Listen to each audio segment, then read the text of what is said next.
Episode 42. Suasana ruangan yang tadi dipenuhi haru dan kebahagiaan mendadak berubah tegang. Semua orang menoleh ke arah pintu. Seorang wanita muda berdiri di sana. Usianya sekitar 20-an. Tubuhnya ramping dengan rambut panjang sedikit berantakan. Matanya merah penuh emosi. Dan yang paling membuat semua orang terdiam, di tangannya ada sebuah benda tajam mengilap. Wanita itu menatap Devano tanpa berkedip sedikit pun. Tatapannya penuh obsesi, penuh kegilaan. Devano langsung mengernyit tajam. Sedangkan Mama Rani terlihat kaget seperti pernah mengenali wajah itu.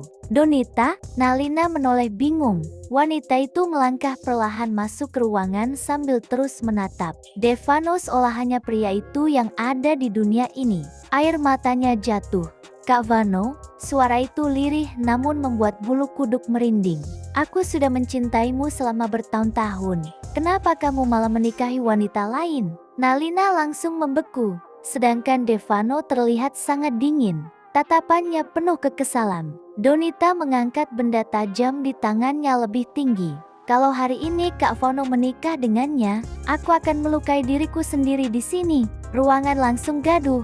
Nalina refleks mundur satu langkah. Ia benar-benar syok dengan situasi itu. Mama Rani langsung panik.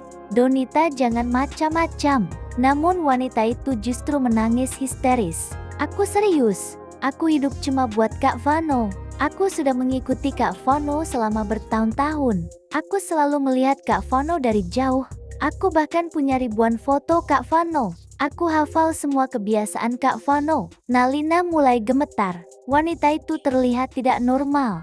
Tatapannya terlalu menyeramkan. Sedangkan Devano, bukannya panik. Ia justru terlihat semakin dingin. Sangat dingin. Tatapannya menusuk lurus ke arah Donita. "Kalau itu yang mau kamu lakukan, lakukan saja." Semua orang langsung terkejut. Donita membelalak tidak percaya. Kak Vano." Suara wanita itu bergetar. Devano melangkah maju sedikit meski tubuhnya masih lemah.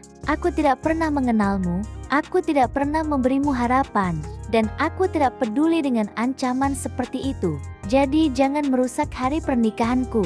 Donita terlihat seperti kehilangan pijakan. Ia tidak menyangka Devano akan setega itu padanya. Padahal selama ini, ia hidup dalam dunianya sendiri. Dunia di mana Devano adalah miliknya. Wanita itu mulai tertawa sambil menangis. Benar kata mereka. Semua ini karena dia." Tatapan Donita perlahan beralih pada Nalina. Dan seketika, aura ruangan berubah menyeramkan. Nalina langsung merasa tidak nyaman. Wanita itu menatapnya penuh kebencian. "Kalau kamu tidak ada, Kak Vano pasti jadi milikku." Nalina refleks mundur. Sedangkan Devano langsung berdiri di depan Nalina melindunginya. Tatapannya berubah sangat tajam. Saat itulah semua mulai mengerti. Wanita ini bukan sekadar pengagum biasa. Ia terobsesi secara ekstrem pada Devano. Bahkan Mama Rani akhirnya teringat. Donita tetangganya itu memang pernah beberapa kali diam-diam muncul di acara keluarga mereka. Pernah ketahuan membuntuti mobil Devano. Bahkan pernah menyusup ke kantor pusat hanya demi melihat Devano dari dekat. Namun selama ini mereka menganggapnya hanya gadis pengagum biasa. Dan mereka juga bertetangga meski tidak terlalu akrab. Karena orang tua Donita lebih sering tinggal di luar negeri. Entah mengapa gadis itu tidak ikut orang tuanya. Tapi yang membuat mereka lebih heran, tidak ada yang menyangka obsesinya separah ini. Dan yang tidak diketahui semua orang, di balik kekacauan ini ternyata ada campur tangan orang suruhan Dion. Mereka sengaja menghubungi Donita, karena mereka sudah menyelidiki beberapa wanita yang terlihat mendekati Devano. Tapi yang terlihat sangat berambisi adalah Donita.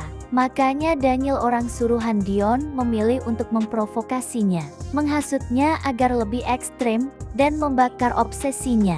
Meyakinkannya bahwa Nalina adalah penghalang cintanya pada Devano. Tujuannya hanya satu, menggagalkan pernikahan hari ini. Dan rencana itu hampir berhasil. Nalina mulai ketakutan.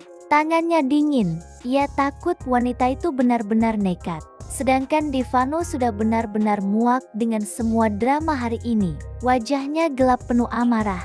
Ia lalu memberi kode kecil pada asistennya. Hanya satu tatapan, namun semua bodyguard langsung paham. Ringkus dia. Donita mulai panik saat beberapa pria berbadan besar bergerak mendekatinya. Jangan sentuh aku, jangan. Wanita itu mundur sambil mencengkram benda tajamnya semakin kuat. Tatapannya masih tertuju pada Nalina, dan tiba-tiba senyum aneh muncul di bibirnya. Kalau aku tidak bisa memiliki Kak Vano, maka wanita itu juga tidak boleh hidup bersamanya. Semua orang membelalak. Donita tiba-tiba berlari ke arah Nalina sambil mengangkat benda tajam itu tinggi-tinggi. Nalina shock. Mama Rani menjerit, sedangkan Devano refleks berteriak keras. Ena Eliena, bersambung.